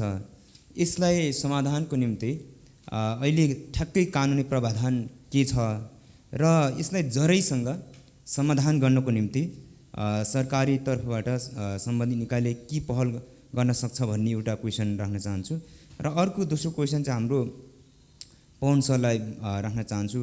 जस्तो यो बिचमा हालसालै केही सामाजिक सञ्जालमध्येको चाहिँ एउटा सञ्जाल युट्युब कम्पनीहरू दर्ता गर्नुपर्ने अथवा युट्युबरहरूले चाहिँ नेपाल सरकारलाई 5 लाख तिर्नुपर्ने भन्ने कुराहरू पनि हल्ला सामाजिक सञ्जालमै आइरहेको छ। यो के हो? र विशेष गरेर यो सामाजिक सञ्जाल त आयो, तर यसको सम्बन्धित निकाय जस्तो पत्रकार महासङ्घ जस्तो नेपाल सरकारको तर्फबाट जस्तो अझै पनि गाउँठाउँको कुरा गर्ने हो भने सामाजिक सञ्जाललाई राम्रो गरी चलाउन सक्ने चाहिँ क्यापेसिटी भएको, क्षमता भएको चाहिँ नागरिकहरू पाउन सक्दैनौँ। जस्तै चाहिँ मैले फर इक्जाम्पल दिइसकेँ, कुनै पनि पार्टीको कार्यकर्ता रिस उठ्ने बित्तिकै अर्काको चाहिँ रिप लेख्ने फोटो माथि गएर, त्यो त एउटा मानहानि जुन चाहिँ हुन्छ होला मेरो विचारमा। यस्तो कुरालाई चाहिँ कसरी सहजीकरण गर्ने र सम्बन्धित निकायले यसलाई कसरी व्यवस्थापन गर्ने? Thank you. हस्, धन्यवाद छ। खास गरिकन यो सूचना प्रविधि विधेयकको प्रश्न पनि गर्नुभएको छ नेपाल पत्रकार महासङ्घका सचिवज्यूलाई। छोटोमा ल प्लिज। सामाजिक सञ्जालको बारेमा अलिकति भन्न मन लाग्यो चाहिँ नेपालको सन्दर्भमा चाहिँ अलिकति यो अलि ठिक हुँदैन, किनकि सायद सहरीय क्षेत्रको लागि चाहिँ यो ठिकै होला, तर नेपाल चाहिँ धेरै ग्रामीण भेगमा केन्द्रित भएको हुनाले ग्रामीण भेगमा हाम्रो यो सामाजिक सञ्जाल पुर्याउँदाखेरिको शिक्षामा भएको घाटा चाहिँ कसले बिहोर्ने भन्ने कुरा हो। किनभने जसले गर्दाखेरि हाम्रो चाहिँ शिक्षा मात्रै नभएर कि आदिवासी ज्ञान, आदिवासीसँग भएका सबै चिजहरू चाहिँ यसले खाएको छ। एउटा कोठाभित्र थुनिएर बसिरहेको छ, त्यही मोबाइलमा घोट्याएको छ। उसले न आफ्नो बाहिरको कल्चरहरू जुन आफ्नो संस्कार संस्कृति हेर्न पाएको छ, न बाउ आमाले त्यो छोराछोरीहरूलाई बताउन पाएको छ। यस्तो विषयमा चाहिँ हामी कतिको गम्भीर हुने भन्ने कुरा हो। हस् धन्यवाद छ। म यो प्रश्नको अरू प्रश्न त छैन होला अब होइन, प्रश्नको जवाब एकदम संक्षिप्तमा लिने कोसिस गर्छु। पवनजीबाट सुरु गरौँ। अब यस्तो छ, यसमा अब हामीले चाहिँ बालबालिकाहरू चाहिँ को आनी बानीमा परिवर्तन आयो, सामाजिक सञ्जाल प्रयोगको लत उनीहरूलाई लाग्यो भनेर हामीले भनिरहँदाखेरि तपाईँ हामी बालबालिकाहरूको अगाडि कति बेर मोबाइल चलाउँछौँ आफूले आफूलाई पहिला हेरौँ।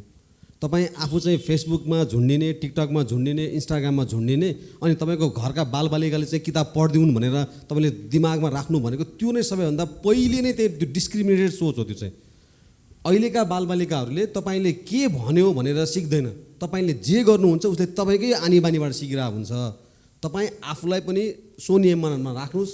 सामाजिक सञ्जालमा प्रयोग हामीले कहिले कुराकानी गरेका छौँ, के पोस्ट राख्नुहुन्छ, कस्तो चाहिँ सेयर गर्नुहुन्छ, फेक न्युज भने के हो, यस्ता कुराहरूमा चाहिँ विश्वास गर्नुहुन्न भनेर हामीले बालबालिकालाई भन्छौँ, भन्दैनौँ।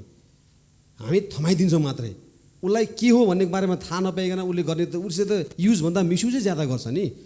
अनि अर्को पनि एउटा कुरा बुझ्नुपर्ने कुरा के हो भने इन्टरनेट लिटरेट हुनु भनेको र सामाजिक सञ्जालको प्रयोग गर्नु भनेको फेरि त्यो आकाश जमिनको फरक कुरा हो। फेरि जो मान्छे इन्टरनेट लिटरेट छैन उसले युजभन्दा मिसयुजमा बढी रमाउन जान्छ। किनभने मैले अघि नै भने त्यस्तै खालको कुरा हामीले फेरि क्लिक बेटमा हाम्रो चाहिँ छ जम्मै कन्टेन्टहरू चाहिँ जुन सेयर हुन्छन्, जसरी लाइक लाग्छन्। अहिले चुनावको बेलामा झन् बढी त्यो भएको छ होइन। अघि मित्रले भन्नुभयो कि अब यो पत्रकार महासङ्घले के गर्छ भन्ने कुरामा, अब यो अघि पत्रकार महासङ्घको लागि ठुलो टाउको दुखाइ भएको छ। यो युट्युब च्यानलहरूलाई अब रेगुलेट गर्ने कि नगर्ने, रेगुलेट गर्दाखेरि त्यसको अभिव्यक्ति स्वतन्त्रतामा के असर पुग्छ भन्ने कुरामा चाहिँ महासङ्घको ठुलो टाउको दुखाइ भएको छ। र तपाईँले भने जस्तो 5 लाख रुपियाँ लिएर मेरो युट्युब भनेको तपाईँको नेपाल सरकारले गरेको त्यो केही च्यानल हो त्यो, अनि त्यसको दर्ता गर्न चाहिँ नेपाल सरकारलाई किन पैसा तिर्नुपर्ने भन्ने कुरा चाहिँ हो। त्यो चाहिँ फेरि युट्युबले चाहिँ अब उसलाई तपाईँलाई सम्पूर्ण जो मान्छे तपाईँको जिमेलमा अकाउन्ट भएको मान्छेले च्यानल खोल्न पाउने अधिकारलाई सरकारले तैँले चाहिँ यसो गर्न पाउँदैनस्, 5 लाख रुपियाँ तिर्नुपर्छ भन्ने कुरा चाहिँ त्यो नियमनको हिसाबले सरकारी आँखाबाट ठिक होला। तर अभिव्यक्ति स्वतन्त्रता अघि बाबुराम सरले जुन भन्नुभयो, अब मैले मेरो आफ्नो लिपिमा भाषामा चाहिँ कन्टेन्टहरू दिन नपाउँदाखेरि अथवा मेरो आफ्नो विचारहरूलाई त्यो समुदायलाई लक्षित गरेर चाहिँ मैले प्रयोग गर्छु भनेर भन्न चाहिँ नपाउने अवस्था सिर्जना भयो भने त ब्यारियर चाहिँ क्रिएट गर्न पाइँदैन भन्ने कुरा हो। अनि केही चिजहरूलाई नियमन गर्नका लागि भनेर त्यसको पुरै सबै ढोका नै बन्द गरिदिने भन्ने कुरा चाहिँ सँग महासङ्घ सहमत छैन र यो असहमतिको बुँदा चाहिँ महासङ्घले राखेको छ। यसमा हामी अब छलफलमै छौँ, तर अब सरकारले राजपत्रमै सूचना जारी गरिसकेको छ। हजुर, नियमावली बनाइसकेको छ होइन।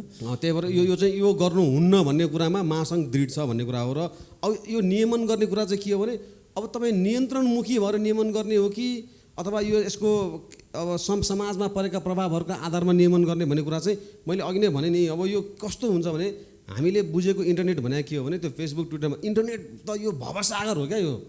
अनि हामीले त्यसको एउटा छेउको तपाईँको चाहिँ यो अब भन्न चाहिँ अब त्यति सायद उपयुक्त नहोला, तर दृष्टिविहीनहरूले अथवा जसले चाहिँ जसको दृष्टि छैन उहाँहरूले चाहिँ त्यो हात्ती छामे जस्तो खालको बुझाइ छ कि हाम्रो इन्टरनेट भन्ने बुझाइमा चाहिँ। म पुच्छतिर पऱ्यो भने यो इन्टरनेट भने त पुच्छ जस्तो हुने रहेछ भन्न ठान्छु म। अब मेरो कानतिर पऱ्यो भने यो कान यो चाहिँ छाम्दाखेरि इन्टरनेट भने त कान जस्तो हुनेछ भन्ने खालको मात्रै छ बुझाइ। यो एकाङ्की बुझाइ हो त्यो हाम्रो इन्टरनेटप्रतिको। त्यो एक पाखे बुझाइले गर्दाखेरि चाहिँ अब हामीलाई समस्या भएको, समस्या इन्टरनेटले दिइरहेको होइन कि समस्यासँग हामीले कसरी निपटारा गर्ने, त्यो समस्याको निरूपण के गर्ने भन्ने ज्ञान हामीसँग नभएका कारणले गर्दाखेरि चाहिँ यो सबै कुराहरू चाहिँ सृजना भइरहेको जस्तो लाग्छ मलाई। अघि हाम्रो पवनजीले भन्नुभयो जस्तै गरी इन्टरनेटलाई हामीले कसरी हेरेका छौँ, सामाजिक सञ्जाललाई हामीले कसरी हेरेका छौँ, यो सदुपयोगको पर्सपेक्टिभबाट नहेरिकन, दृष्टिकोणबाट नहेरिकन दुरुपयोग भएको छ भन्ने पर्सपेक्टिभबाट हेऱ्यौँ भने यसको चाहिँ बेनिफिट हामीले लिन सक्दैनौँ। मूल कुरा चाहिँ यसले यति ठुलो शिक्षाको चाहिँ माध्यम बनेको छ, ज्ञानको भण्डार बनेको छ।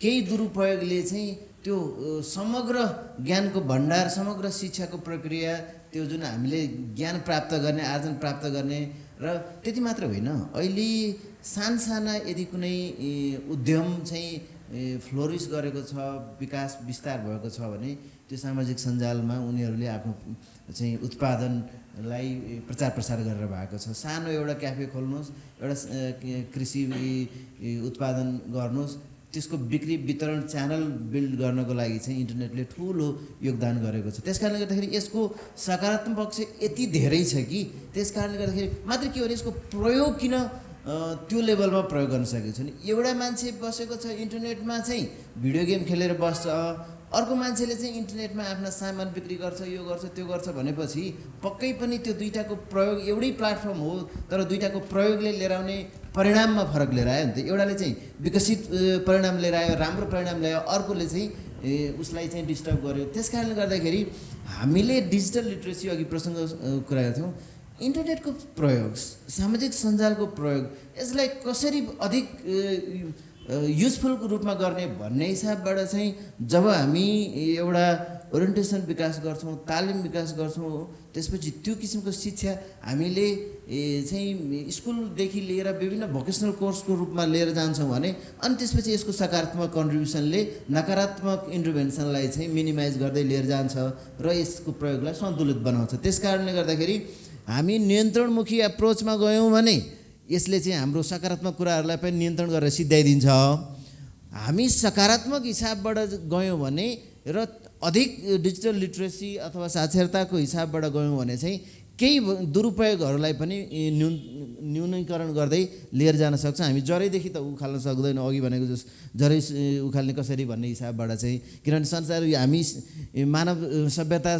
सुरु भएदेखि नै अपराध सुनेका छौँ, हत्या सुनेका छौँ, तर अहिले हत्या पनि बन्द भएको त छैन, जरैसँग उखाल्न त सकेका छैन। त्यस कारणले गर्दाखेरि अपराधहरूलाई न्यूनीकरण गर्ने हो, एकदमै तल्लो स्तरमा राख्ने हो यो कुनै पनि कानुनी व्यवस्थाको हिसाबबाट। अब अर्को हिसाबबाट कुरा गर्दाखेरि चाहिँ यो नियमनको कुरा र नियन्त्रणको कुरा, हामी दुईटा पक्ष एकदम प्रष्ट हुनु जरुरी छ। नियमन भन्यो भने व्यवस्थित हुन्छ, नियन्त्रण भन्यो भने चाहिँ त्यो तानाशाही प्रवृत्ति भन्छ नि, बेला बेला हामी राजनीतिक टर्मिनोलोजी पनि हुनसक्ला यो, त्यो कन्ट्रोल गर्ने, कब्जा गर्ने, त्यसलाई चाहिँ आफ्नो नियन्त्रणमा लिएर आउने किसिमबाट बनेका कानुन र त्यो व्यवस्थित बनाउने कानुन दुईवटा फरक फरक कुरा हो। र नियमन गर्दै गर्दाखेरि चाहिँ त्यसको कानुनी उपचार, त्यसको न्यायिक चाहिँ प्रक्रियाका कुराहरू चाहिँ प्राथमिकता पाउँछन् भने नियन्त्रण गर्ने कुरामा चाहिँ प्रशासकीय नियन्त्रणको कुरा, सिडिओको नियन्त्रणको कुरा, निर्देशकको नियन्त्रणको कुरा, एउटा अफिस अधिकृतको नियन्त्रणको कुराहरू आउँछ। त्यस कारणले गर्दाखेरि सूचना प्रविधि विधेयक बन्दै गर्दाखेरि यसको अघिल्ला मस्यौदाहरूमा चाहिँ सामाजिक सञ्जाल दर्ता गर्ने भन्ने थिएन। म एउटा कुरा जानकारी पनि गराउँ, यसको जुन मस्यौदाको सुरुवाती क्रमहरूमा चाहिँ सहयोग गर्ने अथवा कन्ट्रिब्युसन गर्ने मान्छे मध्येमा म पनि हो। अनि सामाजिक सञ्जाललाई एउटा व्यवस्थित कसरी गर्ने भन्ने सवालमा चाहिँ सूचीकरण गरेर अगाडि लिएर जाने भन्ने खालको एप्रोचमा, दृष्टिकोणमा चाहिँ सुरु भएको थियो, तर पछि चाहिँ त्यो दर्ता गर्नुपर्ने भन्ने खालको चाहिँ मन्त्रालयबाट अथवा क्याबिनेटबाट चाहिँ थपिएर अनि संसदमा गएको थियो। यसको चाहिँ व्याख्या दुई किसिमबाट आएको छ। एउटा चाहिँ व्यक्तिको खाता, जस्तो मेरो फेसबुकमा भएको अथवा युट्युबमा भएको खाता नै दर्ता गर्नुपर्ने हो कि फेसबुक अथवा युट्युब जस्ता सेवा प्रदायकहरू दर्ता गर्ने हो भन्ने कुरामा चाहिँ कन्फ्युजन हुँदाखेरि चाहिँ एक किसिमको डिबेट भयो। सरकारले भन्न खोजेको चाहिँ कम्पनीहरू दर्ता भयो भने मैले उनीहरूलाई चाहिँ चाहेको हिसाबबाट चाहिँ नियन्त्रण गर्न सक्छु भन्ने थियो भने, अर्को कुरा चाहिँ जति हामी नियन्त्रणमुखी भयौँ त्यसको सदुपयोग चाहिँ राम्रोसँग गर्न सकिँदैन, किनभने यसले चाहिँ त एकदम तल्लो वर्ग जो चाहिँ ग्रासरुट लेभलको छ उनीहरूको पनि सहभागिता, जसको पैसा छैन, जस एकदमै शून्य लगानीमा चाहिँ अधिकतम अभिव्यक्ति स्वतन्त्रता मात्रै नभइकन व्यावसायिक संलग्नता पनि व्यक्त गर्न सकिने। अघि मैले उदाहरण दिएको जस्तै उद्यमलाई, जस्तो अहिले फेसबुकमा तपाईँले सामान राख्नुभयो भने बिक्री गर्नको लागि पैसा तिर्नु परेन नि त, तपाईँको प्रचार प्रसारको लागि मार्केटिङको लागि जुन विज्ञापन गर्नुपर्ने कुरा त्यस्तो अवस्था आएन। त्यस कारणले गर्दाखेरि चाहिँ आफ्ना यो अधिकतम सदुपयोग गर्नको लागि ठुल्ठुलाले त आफ्नै विज्ञापन फर्म छ, आफ्नै मार्केटिङको टिम हुन्छ, तर सानसानाको लागि त्यसमा लगानी गर्न सकेको हुँदैन। त्यो हिसाबबाट चाहिँ सदुपयोग गर्न सक्ने एउटा प्लेटफर्म भएको कारणले गर्दाखेरि हो। त्यसले गर्दाखेरि अब यसमा समराइज गरेर सारांशमा भन्नुपर्दाखेरि चाहिँ अभिव्यक्ति स्वतन्त्रता र मेरो उद्यमशीलतालाई चाहिँ सम्मान गर्ने गरी, मेरो सहभागितालाई चाहिँ प्रत्याभूत गर्ने गरी चाहिँ यसले यसबाट आएका अप्ठ्यारा कुराहरू परिवारमा चाहिँ इन्टरभेन गर्यो, समुदायमा इन्टरभेन गर्यो, हस्तक्षेप गर्यो भन्ने कुराहरूलाई चाहिँ व्यवस्थित गर्नको लागि के गर्न सकिन्छ भन्ने हिसाबबाट हेर्नु महत्त्वपूर्ण कुरो हुन्छ। त्यसको लागि चाहिँ कानुनभन्दा स्वनियमन अथवा तालिम अथवा चाहिँ अभिमुखीकरणहरू यस्ता खालका बसहरूले चाहिँ अधिक कन्ट्रिब्युट गर्ने भएको कारणले गर्दाखेरि चाहिँ डिजिटल साक्षरता नै एकदमै महत्त्वपूर्ण पाटो हुन सक्छ। धेरै धेरै धन्यवाद छ। म यो प्रसङ्गमा अन्य वक्ताहरूमा गइन हामीसँग कार्यक्रमको सुरुदेखि नै हामीसँग हुनुहुन्छ वरिष्ठ पत्रकार हुनुहुन्छ, फोटो पत्रकार भन्न चाहन्छु विकास कार्की। अहिले तपाईँले कार्यक्रमको छलफलमा सुनिरहँदाखेरि छलफलमा अरूको कुराहरू सुनिँदाखेरि तपाईँको मनमा लागेको केही कुरा छ भने अर्थात् हामी के निष्कर्ष निकाल्न सक्छौँ तपाईँको एङ्गलबाट? धन्यवाद। यो बस सुन्दाखेरि बहुत इन्ट्रेस्टिङ बस लागिरहेछ मलाई। विशेष गरी हाम्रो यो समावेशिता इन्टरनेट सञ्जालको कुराहरूमा आफ्नो अप्रोचको नयाँ अप्रोच ढङ्गले कुरा आयो, जुन ढङ्गमा हामीले चाहिँ बहस गर्न जरुरी छ। सँगसँगै यो सामाजिक सञ्जालको कुराहरूमा चाहिँ जस्तो सामाजिक सञ्जाल प्रयोग कसरी गर्ने भन्ने चाहिँ धेरै जस्तो म वक्ताहरू भनाइमा म आएको कुराहरूमा के छ भने यो स्वयं आफूले कसरी गर्ने, त्यसलाई कसरी लिने भन्नेमा सबभन्दा ठुलो इम्पोर्टेन्ट हो। किनभने सामाजिक सञ्जालको सदुपयोग जतिको छ दुरुपयोग उत्तिकै भइरहेको छ। र नेपाल सरकारको पछिल्लो आएको पोलिसी कुरा गर्ने हो भने नि नेपाल सरकारको नीतिगत कस्तो भयो भने केही कुराहरू दुरुपयोग भयो भने त्यसलाई ढ्यापै बन्दै गर्दै सिद्धियो के। त्यो बन्दै गर्ने जुन एउटा चलन त्यो यो हाम्रो ब्युरोक्रेसीमा छ, त्यसलाई अरू तरिकाले चाहिँ नियन्त्रण गर्ने, अरू तरिकाले नियमन गर्नेलाई झन्झट छोडेर सबभन्दा सजिलो उपाय बन्द भनिदिएपछि एकदम सजिलो छ। यो चाहिँ चेन्ज हुनु जरुरी छ। र जहाँसम्म लाग्छ मलाई हाम्रो बाबुराम सर उठाउनु भयो डिजिटल लिटरेसी कुरा छ। सामाजिक सञ्जाल अथवा चाहिँ डिजिटलको कुरामा गर्दाखेरि चाहिँ यो अहिले चाहिँ कस्तो जरुरी भइसकेको छ भने विशेष गरी अहिले यहाँ प्रश्न पनि उठिरहेछ।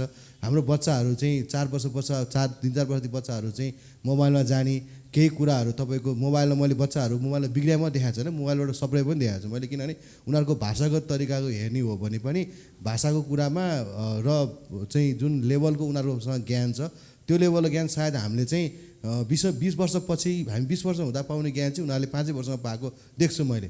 त्यस कारणले यसलाई चाहिँ यसको सबभन्दा उपाय के भन्दाखेरि हामीहरूले सामाजिक सञ्जाललाई चाहिँ उच्चतम प्रयोग गर्ने हो र आफ्नो परिवेशको जसरी हाम्रो संस्कृतिको कुरा हुन्छ, हाम्रो भाषाको कुरा हुन्छ, हाम्रो चाहिँ समुदायको कुरा हुन्छ, त्यसलाई उच्चतम प्रयोग गर्ने हो। र यो नियन्त्रण गर्नुभन्दा नि मेरो के लाग्छ भने यसलाई जसरी बालबालिकाहरूलाई हाम्रो स्कुलहरूमा जसरी एउटा म्युजिक क्लास हुन्छ अथवा जुन लेभलको एउटा चाहिँ पार्सल जस्तो चाहिँ एउटा सब्जेक्ट छुट्टै छुट्याइन्छ, त्यसरी नै यो डिजिटल लिटरेसी भन्ने सब्जेक्ट चाहिँ यो स्कुलमा इन्ट्रोड्युस गर्ने बेला भइसक्यो। किनभने यो स्कुल लेभलमा जसरी हामीले सामाजिक सञ्जालको कुरा यो कुरा सत्य हो यो असत्य हो भने सामान्य साक्षरता बनाउन सक्यो भने सायद हाम्रो अब आउने जेनेरेसन यस्तो कुराहरू चाहिँ एक जेनेरेसन फिल्टर गर्न सक्छ र यो मिसइन्फर्मेसन अथवा मालइन्फर्मेसन जुन भन्छौँ यस्तो कुराहरूलाई हामीले नियन्त्रण गरेर समाजलाई एउटा सही ढङ्गमा र सामाजिक सञ्जाललाई समाजको विकास गर्ने ढङ्गमा चाहिँ हामीले चाहिँ यसलाई विकास सक्छौँ। किनभने पछिल्लो समय फेसबुक सामाजिक सञ्जाल जति पावरफुल माध्यम छ त्यो माध्यम चाहिँ हामीले सदुपयोग गर्न सक्छौँ भन्ने मेरो चाहिँ विचार बनायो। हस्, धेरै धेरै धन्यवाद छ। अब म दिनेश घलेबाट कार्यक्रमको निष्कर्ष र अघि तपाईँलाई छुटेका केही छन् भने संक्षिप्तमा छोटोमा एकदम भनिदिन म अनुरोध गर्दछु अनि हामी कार्यक्रममा अन्तिमतिर जाँदैछौँ। पहिलो कुरा यो सकारात्मक र नकारात्मक कुरा हाम्रो कुलुङजीको जुन कुरा आएको थियो केही कुराहरू सम्बोधन भइसक्यो जस्तो लाग्छ, तर म संक्षिप्तमा दुईवटा शब्दमा यो सकारात्मक र नकारात्मक कुरालाई अथवा यो सामाजिक सञ्जाललाई कसरी लिने भन्ने कुरोको बारेमा म कुरा राख्न चाहन्छु। पहिलो कुरा सकारात्मक पक्षलाई व्यवस्था गरेर प्रवर्धन गरेर लाने हो र नकारात्मक पक्षलाई चाहिँ नियन्त्रण नै गर्ने हो कि। त्यसले गर्दाखेरि त्यो दुईवटा पक्षलाई जो अश्लील किसिमको चाहिँ नकारात्मक किसिमको भिडियो अपलोड गरेर पठाउने त्यस्तो किसिमको मान्छेहरूलाई त नियन्त्रण नगरी कानुनको दायरामा त ल्याउनै पर्छ। किनभने कानुनको दायरामा ल्याइएन भने त फेरि त्यसपछि समाजमा त एउटा बेग्लै किसिमको अराजक सृजना हुन्छ।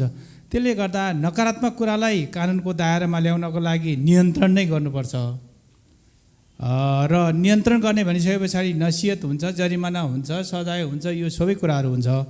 अर्को सकारात्मक कुरालाई चाहिँ सामाजिक सञ्जाललाई कसरी नियमन गर्ने भन्ने कुरोको बारेमा चाहिँ वास्तवमा त्यसलाई व्यवस्थापन गर्ने कुराहरू, त्यसको सकारात्मक कुराहरूलाई लिएर त्यसको अझ विकास कसरी गर्ने र त्यसको विकासका आयामहरू कस्तो किसिमको गर्ने बनाउने भन्ने कुरोको बारेमा त्यसको नीति बनाएर पद्धतिगत रूपमा त्यसलाई अगाडि बढाउन सकियो भनेदेखि यसको सकारात्मक र नकारात्मक कुराको ब्यालेन्स मिल्न जान सक्छ भन्ने कुरा यो कुरा र समग्रतामा यो सबै क्षेत्रको सामाजिक सञ्जालमा पहुँच कसरी हुने भन्ने कुरोको बारेमा चाहिँ गम्भीर विषय छ र यो पहुँच हुनको लागि पहिलो कुरा के भने सामाजिक क्षेत्रको मात्रै मान्छे भएर भएन, समुदायगत रूपमा मात्रै भएन, राज्यको नीति र राज्य सरकारको सोच र उसको जुन विचार छ त्यो विचारमा सकारात्मक आउनु पर्यो। सकारात्मक सोच र विचार आयो भनेदेखि निश्चित रूपमा पनि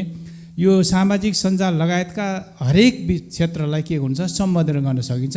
सम्बोधन गर्ने कुरा भनेको एउटा मापदण्ड बनाउनै पर्छ। मापदण्ड बनाए पछाडि मात्रै त्यसको सम्बोधन गर्न सकिन्छ। हस् धन्यवाद छ। मेरो चाहिँ भनाइ के हो भने यो न्युक्लियर वेपन कस्तो हो क्या, अब तपाईँ त्यसलाई अब इनर्जीमा कन्भर्ट गर्नुहुन्छ कि एटोमिक बम बनाउने अथवा न्युक्लियर बम बनाउनलाई प्रयोग गर्नुहुन्छ भन्ने हो।